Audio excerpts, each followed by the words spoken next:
How are we living, boys? Now, no one knows it better than me that Briar has the most build variety in the game. You have Black Cleaver, Bork, you have Eclipse Under the Sky, Titanic builds, Profane, Lethality, Crit, Tank, everything. You have so many different builds, it's easy to get lost in them, so this video is all about me helping you figure that out. Okay, let's get right into it and show you exactly how I think about builds. It's pretty simple. So Briar will always be B2 right here, and then this will be enemy team, this will be your team. And I'm going to explain to you, and then we're going to have them pop up like this. Wow, I would go with this build. And then runes will be right under it, so we're going to go right here. Okay, you got it? That's how we're going to do this. So let's assume that we're blue side right here. If I had a team that was Aatrox, and then my mid was, let's say, Anivia, my AD carry was, let's say, Corki right now, and then Braum, right? So this team has CC, it has frontline. Briar could do anything here. But then you could think about enemy team, okay? So when you think about enemy team, let's see something like this. So let's say Aatrox gets counterpicked, right? And there goes an Akshan there. Jungle, let's say you get, a tougher matchup you get against Graves. Let's say Anivia is against something like Talon, right? So let's say your team is getting counterpicked, but their team comp isn't as good. And then let's say, maybe not even fully counterpicked, but let's say Twitch Yuumi, okay? So this team you could see, Akshan can get a little tanky, Talon can go bruiser, Graves can sometimes get a little tanky, most times he won't, and then you have to go through shields. This, to me, is... You guys ready? Guess the build in the runes. We would go Lethality with Halo Blades this game, because they're all squishy. Most of the time you're going to one combo them. Nothing crazy going on here. And how would you change this? Maybe if you didn't have frontline, you'd swap to PTA, but this game is a lethality game. If you play it, of course, that's always the assumption. Now, let's go to a new one, right?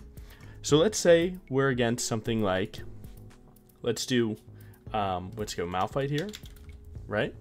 So let's put Malphite here. Let's put Sedge here, right? So now they have a really good team fight. You have the same team. The same team doesn't really matter, but enemy team matters more than yours in most scenarios. So right here, this team fight, right, you're going to be playing front to back. What's front to back? That's when you're going to kill the first person, and then you're going to kill the first person, second, third, all the way down the line. No one's going back line, right? You don't have an assassin on your team. So you are actually going to swap your playstyle, and you are going to go, wait, oh, we're not going to give it yet. So let's get rid of lethality for now. And then let's bring it up. So what would you build for this, right? There's a lot of magic damage, there's a lot of AD. The fights, they're going to start, right? Your team doesn't really have the best engage. In my opinion, you would go, and you ready? Okay? You would go PTA with Black Cleaver Bork here, because you're playing to kill the Malphite, the Sejuani. You're trying to make sure that your Corki can live, right? And then just build the brick wall, kill the Malphite, kill the Sedge, and then walk down the line, make them run away, play with your team. Braum's going to block some Twitch damage, and that's all it is. So the idea is that Black Cleaver Bork kills frontline and skirmishes well, okay? So that's not too bad. And then you bring PTA, it increases your damage, right? It's no big deal. You could go lethality with it, it's just not as good, right? Because you're already building attack speed, and attack speed scales better with the yellow runes like Conqueror and PTA. Alright, so let's hide those and let's go to the next one. So alternatively, you could have went PTA and Black Cleaver here. As you'll see in the game, Titanic plus Black Cleaver, what it does is Titanic pressures the backline as you have to hit the front line. The difference within the build is how tanky you are. So here, right, I would go Titanic Black Cleaver if my top lane was now swapped, right? So let's say here, right? So now we have Akshan top counterpicking the Malphite, Anivia versus Talon, and again, leave it Corki, any engage support, and AD carry. So right here, I would swap to Titanic Black Cleaver here. Black Cleaver to reduce the armor for Akshan and Corki to do more damage to their tanks. Thank you for the follow, Riptide. And that's kind of how this one works, is if you don't have frontline, you need to be tankier. Well, Bork doesn't give tank stats. The lifesteal doesn't really matter if you're CC'd, right? You're not auto-attacking. So that's kind of where we're going with that one, is if you don't really have the most consistent frontline, like Braum's going to be at a weird angle blocking Twitch stuff, or, Sejuani ult. If you don't have frontline, you need to be tanky. So you're going to pressure backline in the same way and do damage to them while also killing frontline. And that's kind of how Titanic works. Titanic is meant to hit the front line while damaging the back line. And it, has insane skirmish, reduces armor for your team, and you get super tanky in comparison to Black Cleaver Bork, because again, Bork does not give tank stats. So we've gone over a lethality game, we've gone over Black Cleaver, Titanic, but let's talk about crit, because everyone wants to play crit, but not a lot of people know how to. And in my opinion, you can play crit anytime you decide to. You just have to know that you're at a small disadvantage until you snowball, and then once you snowball, you're there. But some prerequisites, in my opinion, are having like really consistent CC and a tank. So let's find some consistency, something that's impossible to miss. So let's say Gragas, right? If I have Gragas here, crit is really good, right? If I go this build, these runes with this build, there we go. So if I were to go this, basically my job would change, right? Enemy team, I'm now the assassin that's trying to do a ton of damage to their backline. So I would look for an ult in on Twitch, and I would one-tap him while my Corki fought these guys. So I would wait for Malphite Sejuani to go into my team, I would counter-engage onto their Twitch, and then I would try and one-tap him, and then I'm a crit build against tanks. That's where you want to be. Braum stuns them, and you keep it pushing. Right? So that's kind of how it works, is crit has a different play style, and you need to snowball to do it. So, well, what would you do early game? I would try and kill Sejuani, I would get snowballing, I would deny her plays, or I'd look for my own kills, I would go bot lane, let Braum stun them, and we'd get crazy. Crit can also work in, a ton of different ways, like all Briar builds. The thing is, it's just tough to make work because you really need to snowball. An AD carry that's just farming isn't that useful as one that's snowballing, of course, like that's obvious, right? So that's basically your guide to the builds, and hopefully that makes sense.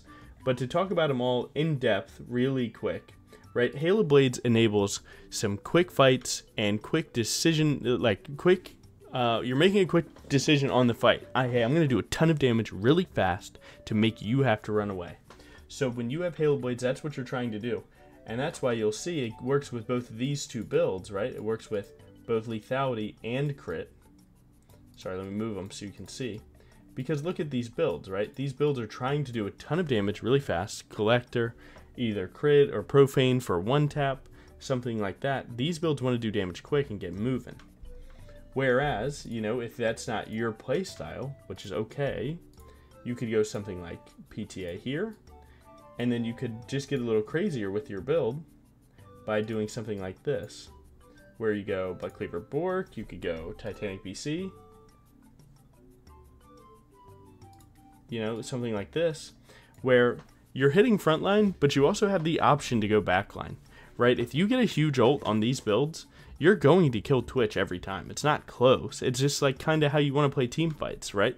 Are you going to play for your Corki? Do you think that when you're pathing, are you going to path down to bot, make sure your Corki's strong so that you can stand in front of him? Or do you want to be the one killing the Twitch in the way that, hey, I'm going to kill Twitch first rather than kill the Malphite down the line? So that's basically how it works for the builds, where they just do different things, and the game that's coming up will explain the decisions that they make really simply. But there's one little tidbit I want to give you when it comes to Black Cleaver, where if you have something like this right here, if your team comps something like this with a ton of magic damage, Black Cleaver's terrible because it reduces their armor by 30% for you, but it's better, right? If you had something like this, Black Cleaver scales a million times better if you have something like this, right? Or even go a little further, make it this, right? So if you're all AD, yeah, that sucks sometimes, but Black Cleaver gains insane value here because you're going to be reducing their armor by 30% for your whole team. And then the last thing is Sundered Sky. When to go Sundered Sky? Because if you look at, let's hide the other builds for you. So Black Cleaver, Bork, and PTA gone. So if you look at this build, right, how Sundered Sky is third and Overlords is there. Overlords is kind of bad right now because you need resistances in this meta. There's so much damage. AP users and AD carries are doing so much damage. Overlords isn't that good, but I leave it there because it's a good health item. But here's the thing about Sundered Sky. Sometimes you could see me go Titanic Sundered Sky because Sundered Sky gives you better skirmish. So if you don't need Black Cleaver right then, if you're taking a lot of 1v1s, 2v2s yourself, right, and you just want to do more damage, have a little bit more utility, Sundered Sky is there. So Titanic Black Cleaver into resistances, or whatever you need, if it be GA, Overlord, Spear Visage, Randuin's, whatever, exists. But you can also swap Sundered Sky second if you're snowballing on this build, or any build. Sundered Sky is a really good filler item. And then, for the last build, Eclipse is still good, okay? The problem with Eclipse, wow, I'm searching Eclipse. The problem with Eclipse is you can build it any game, okay? But you have to understand, there's so much damage in this game, and the shield is not cutting it. It does good damage, the shield is good, but you might fall off it sometimes. The enemy team gets one fed member, you're going to get one tapped. So I think Eclipse is still broken, I think it's good, and I think it's great for Briar. The problem is the meta around it is so much damage that shield is not cutting it. So unless you're snowballing really fast, go Eclipse super quick, you hit it one recall, get a Ruby Crystal for Sundered Sky, it'll work, and it works good. Do it, build it every game. But here's the thing, sometimes it doesn't cut it, and you might have to realize that in game. And then that's why I've kind of dropped it a little bit. It's not because it's bad, it's not because it's nerfed.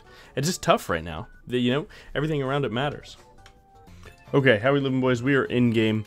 So now this is one of the games where there's a lot to learn about itemization, and we're going to be addressing those things in the moment, giving you an awesome game to basically explain all of that we can. So right here you see enemy team is Olaf, Hecarim, Lissandra, Jhin, and Xerath. So what makes their team comp so, tough to itemize against is you have two ranged poke champions where if they get going, then you're going to have to itemize a little differently to be a little more tanky because you can't fight if you get poked out. Then they also have a lot of CC and a lot of frontliners that need to die. So there's just so much to it. And that's hopefully what we're able to explain this game, or at least in a way that you can understand. I'm going to be explaining it. And it's just the hope that we explain it well enough in the way that you understand things. Because not everyone understands things the same way. And that's completely fine. That's my job, though. So what we're going to do here is we're going to see Hecarim. He's full clearing. He's done 2 camps. He probably did Raptor's Krugs to red. Basically what that does is it gives him a faster level 5 because as I started my blue buff and then went to my Gromp, right? He started Raptors. So these Raptors are going to spawn at like 4 minutes now,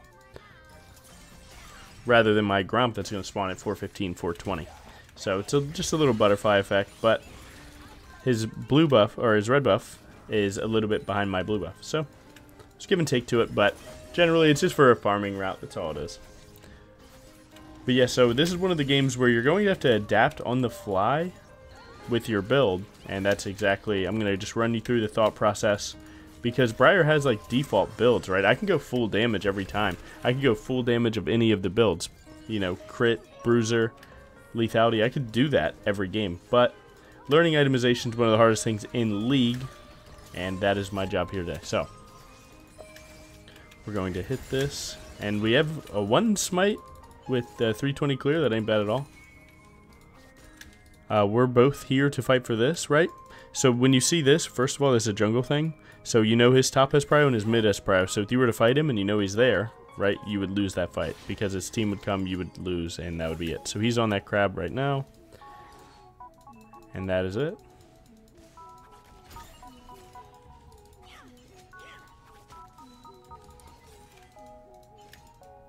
Now if I can actually pull these minions for my team and then get bot crab, it's basically a wash, right? So it's 355, his Raptors just spawned, so we know that he's probably going there, right? So we're probably going to take our reset. Ooh, maybe this is a dive. Oh, I'm coming. We want to take a reset, get boots up a longsword. This game I took inspiration, but stick with the plan here.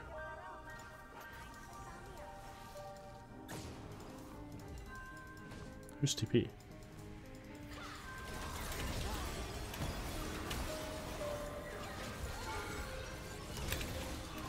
Oh, that turret shot went off. Nice though. 2 for 2. 2 for 3. But we do get mid farm. That ain't too bad. So right here, since we're against frontliners, we're always going to go for a Titanic. What Titanic is best at is hitting the people, the ranged people behind the front line. So if they have front line, Titanic is the go-to. Sure, you can go Eclipse if you want to, if you enjoy Eclipse, go it. Eclipse and Titanic try and do the same thing in a different way. Titanic tries to hit people behind the tank, but still hitting the tank. Whereas Eclipse tries to kill the tank with max % health damage. So it's different ways to do two of the same jobs. Both of them are hitting the tank, but that's the difference between that. And then you also have Eclipse Black Cleaver, or Eclipse Bork. Black Cleaver Bork, right? Which tries to kill the tank first. So there are three ways to do the same job, but they're all a little bit different. So they're all hitting the tank, but one plays to kill the tank, one plays to pressure the backline behind the tank, and the other tries to kill the tank with a different build. And especially the difference between Black Cleaver Bork and Eclipse, as you probably know, is that Eclipse is cheaper and Black Cleaver is a less strong first item spike. So if you need to be strong early, Eclipse is better, right? It's cheap, gives you shield, gives you damage. Whereas Black Cleaver, it takes a long time to build path, there's less damage and everything. So hopefully that explains that pretty well. Now lethality is pretty simple, right? You see 5 squishies, you lock in lethality, you drop 20 kills, wrap it up. And then crit is just a full build where basically you want to hit W and kill a whole team no matter what the target, but you're super squishy. That one you definitely need frontline. You definitely need frontline, you definitely need CC. So it's hard to enable that one because you need such a good team comp. This looks pretty unplayable for my boy. Yeah, and it is.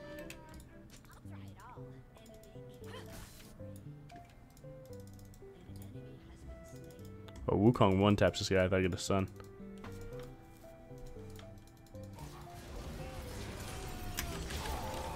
Nice, good.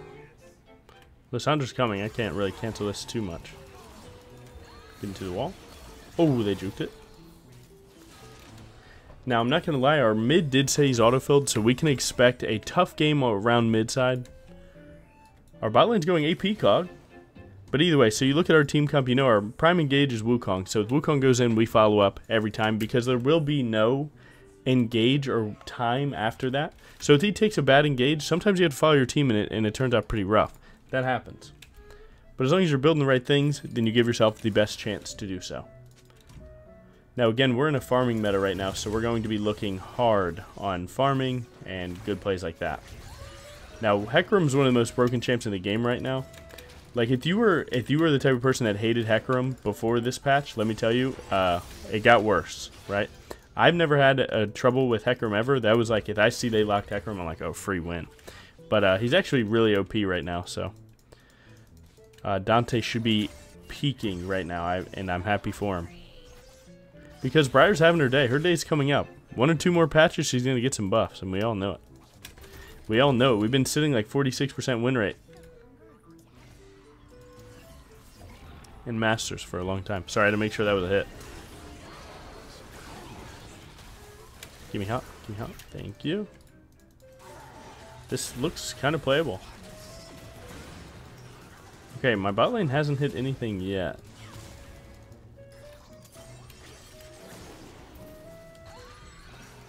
We're alive here. We're just going to hop on out. Our mid's having a rough game. He's taking a lot of roams, and unfortunately they're not good ones. I can kind of play this here in a sec.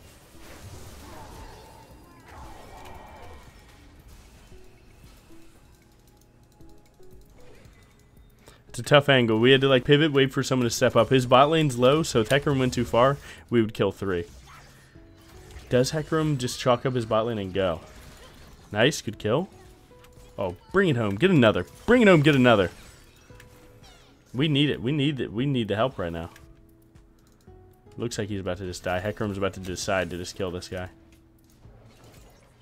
And we will see once you get Titanic, you'll see the value in it once I start hitting Hecarim. Hecarim goes in, and then I'm pressuring Jhin or Lissandra with Titanic. And it's all about angling the Titanic to hit the person correctly too, which hopefully we'll find a good example of that. Because the enemy team's not going to think about your Titanic at all. Right, they're going to try and hit you whenever they can. Simple stuff. If you start playing in Challenger, maybe they start thinking about it a little more, but overall it's just on you to do the thing, and that's it.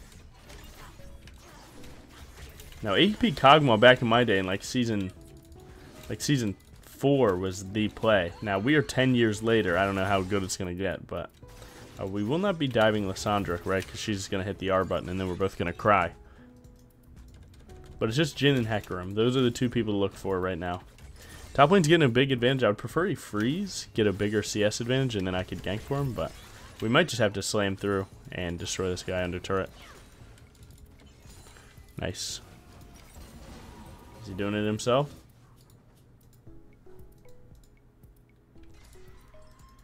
How far does he walk, though? Oh my god, my life is unending depression. Like, you could go and play for that kill, but you're going to lose so much time. Just get the crab. If it happened, it happened. We're getting our item regardless. Getting that kill doesn't change anything. Because 300 gold doesn't even buy me boots because I brought boots in the runes. Seems like we're dying. To be fair, they only have one ward, and it's not behind them. And Hecarim loves run behind ganks.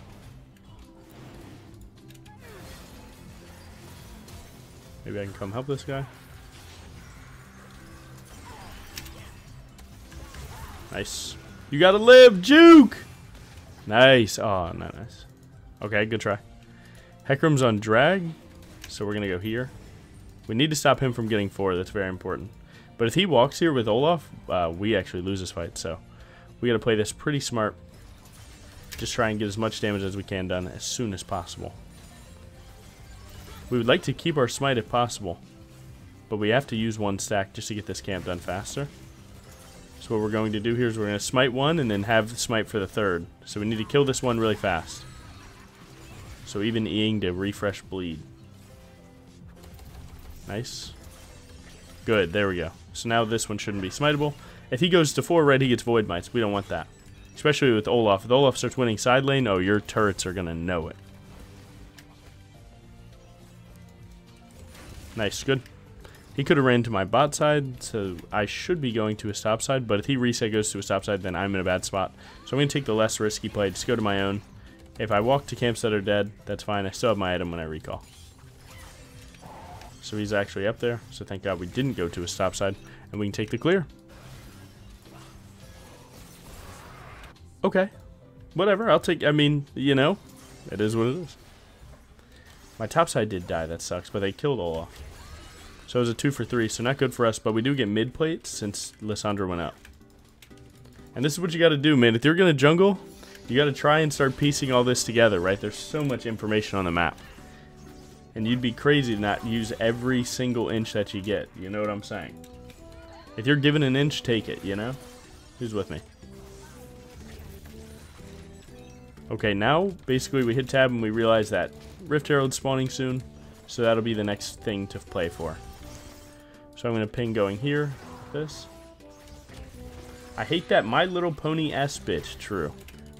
Trust me though, Hecarim, I mean, he's just super strong right now. So it's definitely annoying at times. But that's alright, we're up a little bit of farm, we're doing good. Oh.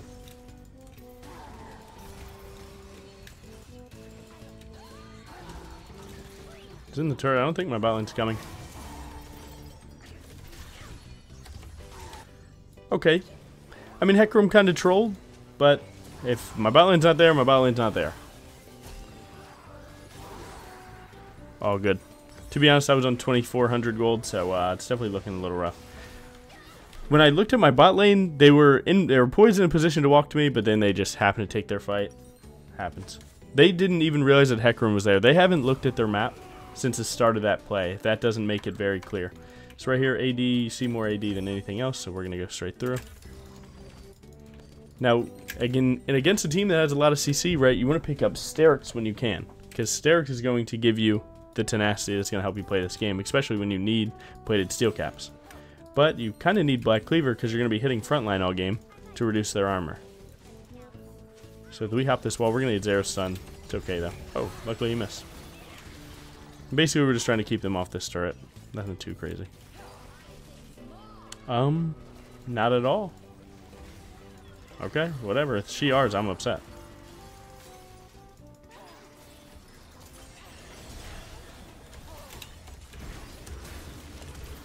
Nice, through exhaust. This is a pretty random fight that shouldn't have happened, but it did. But whatever, we got this and this. That's just a Briar moment, right? You just, sometimes your Nami decides to throw a wave down mid. You gotta choose if you're gonna be there or not. We do get a mid turret off of it, that's good. I don't think we are going to fight that Olaf. I don't think we hurt him. I mean, we can try, I guess he's not that strong against AP. He's gonna hit R. No way. He doesn't have R. Oh, we're living a dream. Actually, she was right. Good for her. We'd like to play for Dragon more than Rift because that's going to give them a win condition, right? Dragon puts a timer on the game for one team. And we're actually down Smite here, too, so. Alright, so this guy's got to be trolling, right?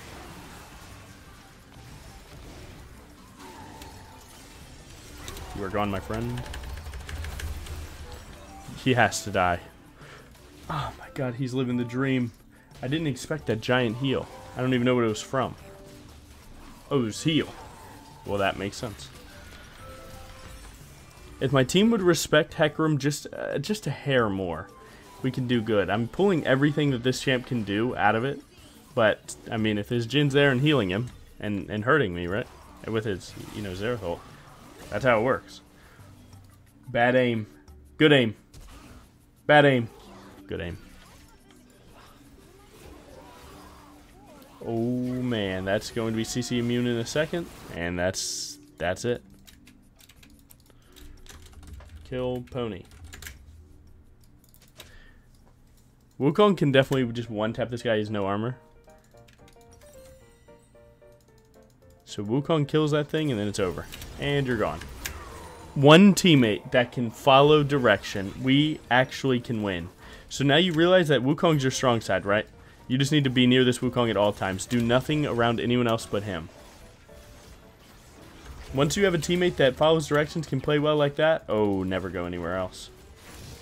Never go anywhere else. And he's looking pretty strong, almost 2 items. So now I have Black Cleaver, so now we can look for Asterix to get that tenacity rolling. That tenacity is going to give us a chance in the team fights, right? Because our team fight's pretty standard right now, right? We have Black Cleaver to hit their front line, reduce their armor, make our team stronger. Good. Titanic to hit the back line, and then Steric so that I can always be hitting. Because if I'm stunned or something, I want to get out of that ASAP. Shoot R. We really just want to farm right now, but if it hits, it hits. It might confirm them a kill if she just R's like that. Nice, we got him a kill. I can walk to that because it looks like the whole team's going to be taking a big fight here. Tier 2s are some of the most important turrets in the game behind mid Tier 1. So what we're going to do here is we're going to try and pressure this thing. We have 2 dead, guys. Okay. Again, you see the team? So right here, we have 4 people that could have just fought them there. Okay, it's all good. Don't even get tilted about it, right? It's in the past already. By the time I'm talking about it, it's already passed. Nice wave too. Yeah, man, that wave, me taking that wave, was supposed to allow you to get 700 gold on a Tier 2. And even if we split it, do that math, it's more than the wave. It's crazy, League is crazy. I mean, this guy's hurting.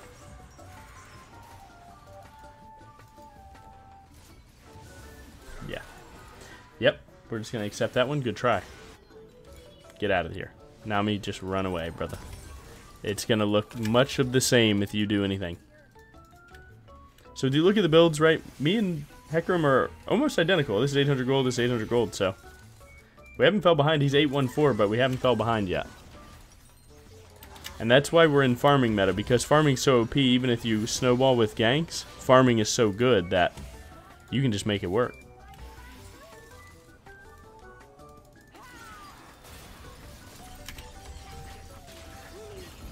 I W2'd early because I had an idea that she would R me. That's getting all my damage out before the R happens, because my W runs out, then that W2 doesn't exist, right?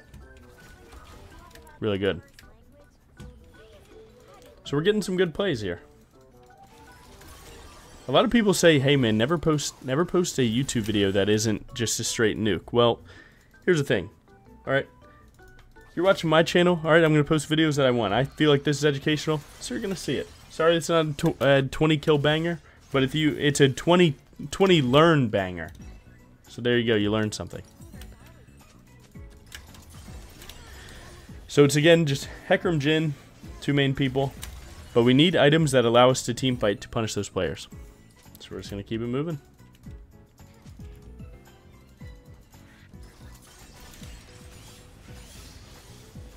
So we stopped their win con on grubs. We've stopped their win con on dragons. So now I would say the game's about even. It's getting more even now. So now's where we don't want to take too risky of plays because we're not under the pressure, right? We're doing fine. We're scaling up. I don't have sweeper. Thought she was paying because she did. She does not. Could have just hit tab to see that, to be honest. This is going to matter the most. Now, you want to look at Dragon, right? Dragon's 80 seconds from now. This is 76-second cooldown. So we don't want to use R anymore. We want to save it for Drag. So even if there is a play, hold it. Hold it for the Dragon. Because that's the thing that you need to win. Because that's going to be the team fight. If I get 1 kill, if I get 4 kills, 5 kills, you know, more than that, way more. I mean, just do the math. Now, Hecarim did go a little bit ahead of us, but you got to remember, Zeke's convergence is 2200, right? 23. 2200. Okay, so yeah, that's like, it's kind of fake, right? Because I'm buying Sterix. How much more is Sterix, you know? They made it kind of obvious that that was a setup for us.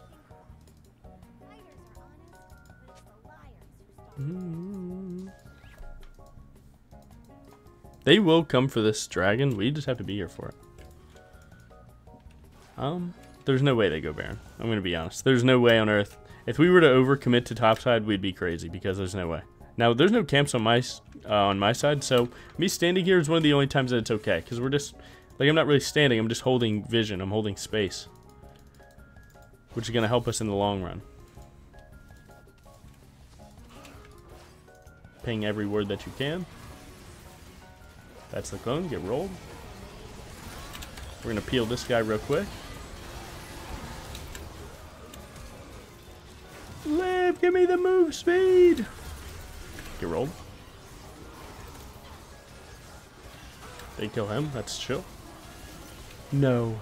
I was 2 seconds from rolling that. You have Q coming up soon, I guess. Maybe. Kog'Maw passive. Boom. Hit Q on him. Boom. Good try. Wukong had the worst team fight ever there. That's a fluke, right? Don't get your panties in a bunch, man. People are gonna misplay, your team's gonna misplay. It is all good. Right, so Sterix totals 3,200. This is a 1k gold difference item. So that's why I was finishing that thought. So again, right, this guy, trolled, he's our strongest player. That's the guy that we want to be near. That's okay. It's fine. Because now we have next play. It's okay. Now, if enemy team goes Baron, basically what's going to happen is they're going to be in the pit right here. And then Wukong's going to get a huge spin, and it's going to be super good for us. So we can already pre-plan our next ult to say if they do Baron and we have R, Wukong gets a flank, we go for it. Right? We go right there with him. So just keep that in mind. Now, other than that, we could look side lane, but before you look side lane, you have to identify where people are, right? So Olaf Jhin, so there's 3 people unaccounted for. So we can't just shoot that, because what if they were back here? And then you just ulted into a 4v1. That wouldn't look too smart, would it?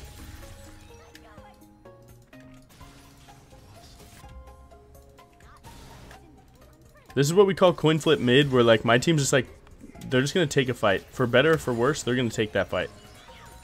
And we're going to hope for the best.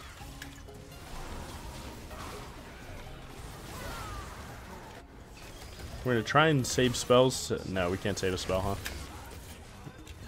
He's going to 4-shot into this, and I get Lissandra Ard. Okay? That's called the coin flip mid. You guys see it in silver, you guys see it in masters, okay? They get bored, the ADHD starts kicking, whatever it is, and they have to go down mid and fight. They can't just play to scale. We're playing AP Kog'Maw, one of the best scaling Kog'Maw builds at 6 items. Cool.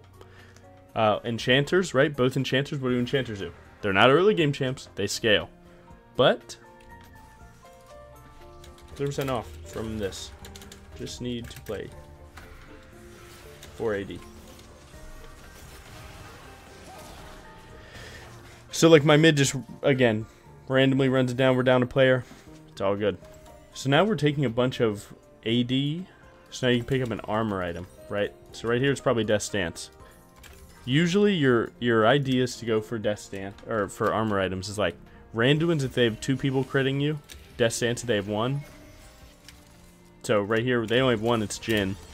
So we're fine to go Death Stance, because that'll give us a little bit more damage too than a Randuin's would. It's all about getting the most out of your stats, right? Now, if they have a 20-0 AD carry, and you have the money for like a really early Randuin, sometimes you can do that, right? Itemization isn't black and white.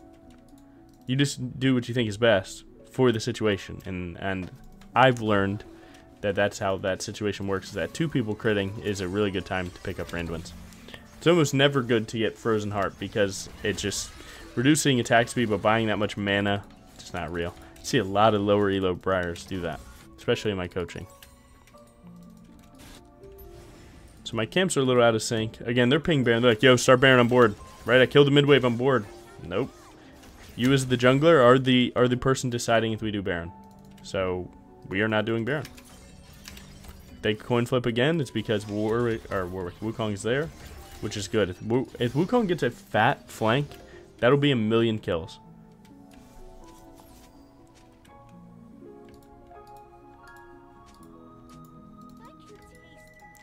Stop typing and go to the Raptors, right? You see how this person is like playing like a loser already? Like a loser in the way that like they're already acting like they've lost this game.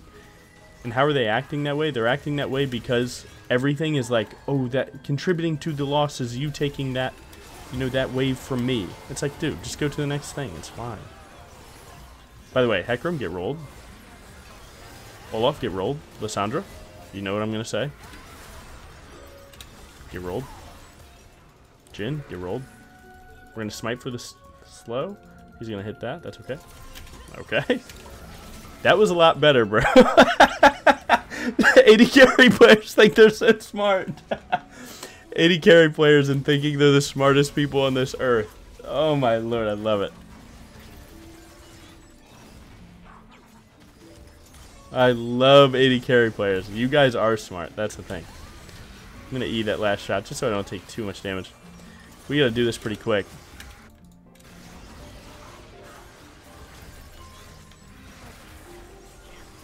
I'm going to do something a little weird here. Go stun for stun, place my ward, get it going, and then immediate recall walk here, because now we're up a player here. We have no reason to give this, right? Buy as much as you can, and keep it moving. Dragon Jump in 4, these Hex Gates, man, they make you able to make plays like that, where you don't have as long of a walk because you get to jump the walls, which is good. Enchanters are scaling, you're mad. Hecarim is mad. Okay, good. Just need to not lose this dragon. You go ahead and do all that, brother. Nice. Smite plus W2 is the way to get drag every time, right? Your W2 is going to do at least 500 damage. Pair that with a W2 plus Smite, you're doing 1700. No one's stealing that. But they have to not be in the pit, or you must queue the dragon to confirm that every time, which can be pretty tough.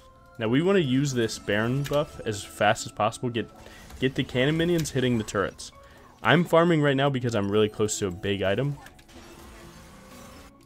But I'm also hovering with R, so it's not like that bad. I'm going to shoot this because they have 2 people top. This is really just pressure.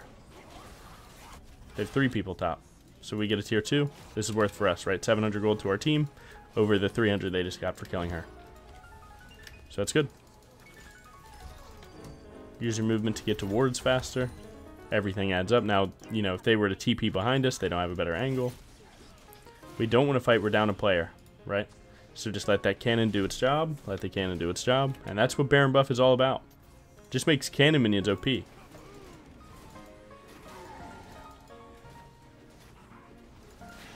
need to leave. And I have my item. So we're going to get out of here. And good. See, like, I don't think Death Stance is that great of an item. But there's times for almost every item. Now, last item, you can go either GA because it's the best late game item in the game, or you can go Spear Visage to have more stats. That's up to you. I prefer rezzing, and sometimes it's important to know your job in a team fight. Like if I was solo frontline here, then I have to die every team fight because I'm the frontline, right? I'm the first guy that's going to die every time. So you can find value in GA like that. In a game like this, where maybe Wukong's going to die first because he's the hard engage, something like Spirit Visage makes you better because they're going to run out of cooldowns after killing him. And they do have 1 AP threat, or I guess 2 if you count support. So again, there's a lot of thoughts to this stuff. And it's just up to you and how you play, right? If you're someone that will never die first, even when you're the frontliner, then GA is not that good. And some people play differently like that, even when it's maybe incorrect, but it's what you do. It's not what you should do or anything. It's the only thing that exists is the thing that you did.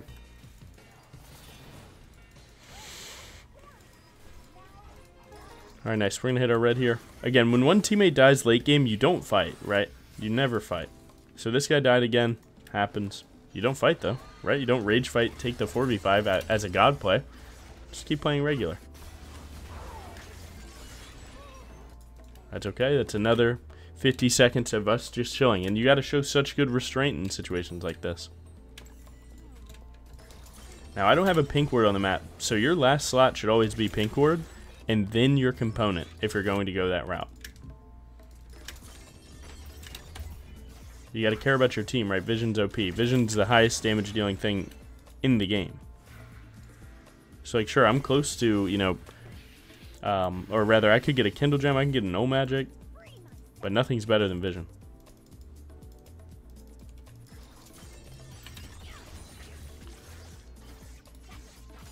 Nice, good.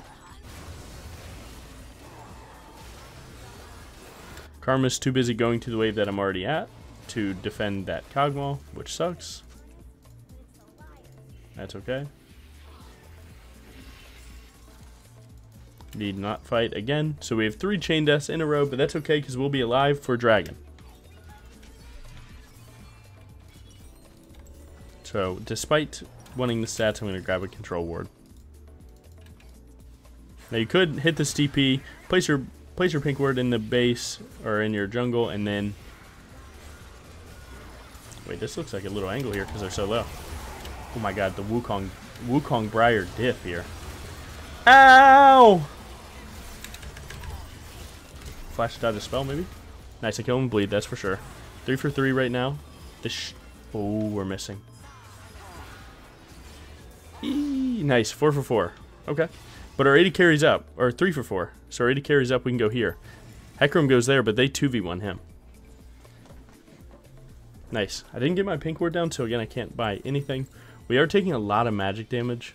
Again, like if I GA, the magic damage just kills me, and then I come back. Or if I have Spirit Visage, I just live through it. So they're kind of doing the same thing. But GA, I mean, it just changes the game in a way that it's like kind of hard for some people to understand. But like when I have GA and I jump your backline, you can't kill me, then kill me again. Before it might be smarter to just kill my team. So some people, you know, find that tough to understand. You know, like when someone has GA, it changes the game a lot. But this guy went all stats, so maybe we go all stats. But GA is almost always 99% of the time the correct thing. But this game's feeling like some stat diff. AP Kog'Maw got to full build, and it's like surprisingly really good. Now, always pull out the Drake here. Right? Because it makes it way harder to steal. No, back up. See, back up, guys. There we go. And now it's way harder, right? And our team's in a better position rather than standing in the lip of the pit. Nice. We're good.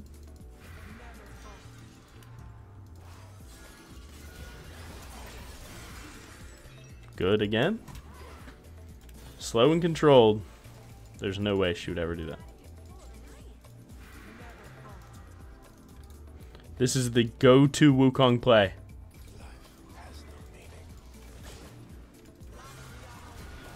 Oh my god. Hecarim's definitely dead. This guy's going to R. Wukong's doing well, but he got exhausted. He's not going to kill. I'm going to kill Olaf for that. Nice. You have no flash. You're that was bad. That was a bad flash. That was not a good flash, my boy. Another Baron. Nice. Right? So, and look at my build, right? I'm hitting Hecarim every time because I built to hit Hecarim every time. I don't have to go too far. We shouldn't ever drop the Baron, though. We should never drop the Baron, though. I can kill this guy off cooldown for free. I don't know why my team is off Baron. I'm not going to lie. That was a monumental misplay. Help this guy learn a little bit. Okay, that was monumental misplay. That's okay. We have to accept it, right? It's in the past. You have vision on me for no reason. Sweeper. What? And he's talking about after that. Briar W just gives vision if you're near. You can't Q me without vision? W gives vision. Oh, this guy either... Like here, it was sweeper, and that W over, I hit him, and then when he's in that bush, W gives vision. Dude, you can be masters and still have no clue anything at all what Briar does. So do you think that if this guy's on my team, you think he's letting me Q to him to get out of a bad situation? What do you guys think about that? Ooh, they're coin flipping mid this time. Look at that. Would you look at that? Well, I'm in there. That's okay. My Cog and Nami are coming. A little low, but make it work. Ow. Steric stiff, by the way. Oh, man. I hate when I Q. W1, W2. Stop queuing, Logan. Although it's better because like you want to Q before you W2, he does more damage, right? 20% armor pen. But if you don't have the time, man, you did the crime. And the crime is hitting Q. That was a little throwy. I really don't know why my bot lane refuses to step up with me, especially when I hit R on like someone like Olaf, but it's fine. His ult cooldown's probably really short. You guys probably shouldn't check him here. We're down a player. I know they don't care, but like, you know, there's a right play. Does this look like the right play? Oh, it's the right play. It's the right play. Ooh, Nami went crazy. Nice. Not bad. Just bought Spirit Visage and it did 1300. That ain't bad. 1300 in a team fight that I got absolutely one shot, which will not happen often. You can always refresh your elixir whenever you have the money. Usually if it's about 60%, I always refresh it. Because in late game, you're going to be on the map for a long time. Because there's not much to do.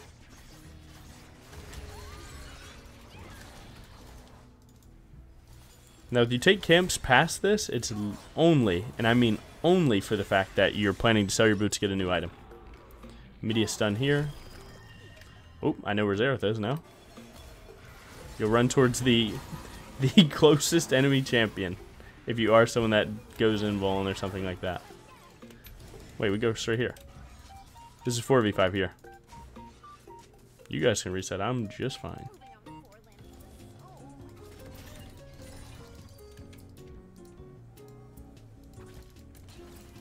Now we're hitting this mid wave just a little bit, just to soften it so that no matter what our minions push, because we want the extra vision that the minions are going to provide us. So right here we're going to go for Baron, plus we're going to go for Dragon Soul. Range people should always be hitting these, never melee, right? Because it's going to put you in a worse spot, but look at that Spirit Visage value, by the way. 0 damage.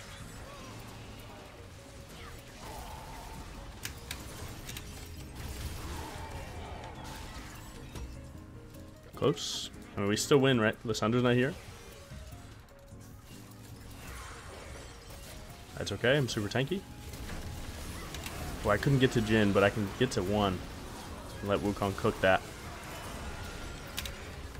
Go for a little Titanic value here. Bam. Lissandra's probably TPing behind. I'm killing this guy. That's just happening. It's just happening like that. You got eaten alive. Just Lissandra Hecarim. I guess I can't do that. He's doing it. Oh, maybe if I went a little earlier. If he just kills, he never hit the dragon, Monarch of Shadows. Oh, man. You never hit the dragon, though. Empowered Q on Hecarim when he has a Maul Mortis shield is never worth hitting the dragon for. Kog'Maw probably could have handled that, even though his AP He still does a ton of AD. But yeah, maybe if I went a little earlier. That's kind of hindsight. You can't really like live like that.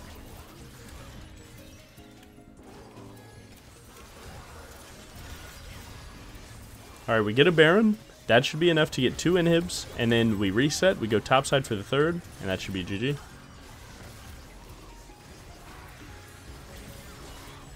It's a banger game. Why is this straight up 40 minutes though? Like why? What is going on here? This game's going bitter end. So my team's taking a recall, so we don't want to fight topside despite being up a player still and having Baron buff. Again, being up a player only exists with the people that are around you. Right, so this 2v2 is still fair. Clearing vision, well, again, vision's OP. If you can prioritize buffs in late game, it's because it goes to your whole team, right? So 5 red buffs, pretty lit. We don't know where our enemy team is. I just hop that wall, right? I'd be a crazy guy. Sure, maybe I win the game off that, but again, it's hindsight to know what would have happened. Oh, this guy, this guy, this guy. They have a double pinch here, and we have Karma with no TP. You need to come here. And now he's recalling. This guy, man, you're making this very tough on us. He's on his way, but we can't do anything with this Baron for another 30. For a very long time.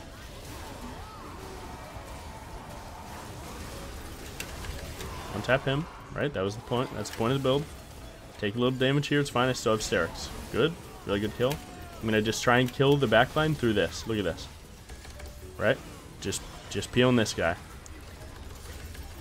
That's okay. You're gone. Tried to hit the TP, and that is GG. There you go. 42-minute banger. Hopefully everything got explained pretty well. And you're gone. Nice. Good. Wow, we did it. Woo! The loss streak is over. Guys, I went like 5-15 this week, by the way. So, yeah, we're in a rough one. GG. Shouldn't have been close, but it is. A lot of egoing, but again, it's on you. Man, you see the ego coming, you know what to do. Just how it works. But overall, Wukong played super well. Good job, man. Again, that was ranked solo duo on my main. After a huge loss streak, we are down like 200 LP. 40k damage. Let's see. 66k damage taken. And our CC score, pretty good. So there you go. Hopefully you learned something about Briar itemization. Have a good day.